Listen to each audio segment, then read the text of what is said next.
Well, the Federal Corruption Commission has today been launched. But remember, the Labor government promised the new corruption body would not be political. I think that a National Anti-Corruption Commission should look at serious and systemic corruption, and it shouldn't be directed by politicians, including by the Prime Minister, as what it looks at. It should be independent of political interference. We have made clear in the legislation that myself or any other politician won't make decisions about what goes before it. We want an independent commission that has the power to determine those issues themselves. Yet the politicians couldn't help themselves. They've all been getting so excited in the lead up to the launch, and they've already lined up to refer highly political matters involving their enemies to the body. Labor says the body should look into Stuart Robert. The allegations that a Member of Parliament, a former Member of Parliament, could be financially benefiting by the arrangement outlined in the statement are very serious and deserve further investigation. And I do note, of course, Mr Roberts' strenuous denial as to the truth of that matter. No coincidence that that whole affair, that whole press conference raised just before the Fadden by-election? The Greens, meanwhile, have listed 10 matters for referral. Funnily enough, they're mostly matters that target their political enemies in the coalition. On the list includes Scott Morrison's secret ministries, a $2 billion Morrison government health and hospital funding program, of course the sports rot scandal, the Stuart Robert matter again, and PwC leaks. And then, of course, the coalition says the body should consider the Brittany Higgins payout by Katie Gallagher and Mark Dreyfus and Labor, a story that we first broke here, that it would be referred to the corruption agency.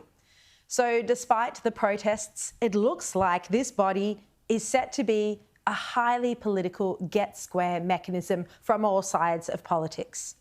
And if the NAC does investigate ministers or shadow ministers, should these politicians that they're looking into automatically stand aside during the inquiry? Well, New South Wales Premier Chris Minns has made it clear that in New South Wales, he doesn't think a politician should automatically stand aside. I think that it's important that there's not an automatic resignation or a suspension from public life while the inquiry is taking place. Now, there may be circumstances where it's absolutely appropriate because the evidence is overwhelming, but it shouldn't happen in an automatic way.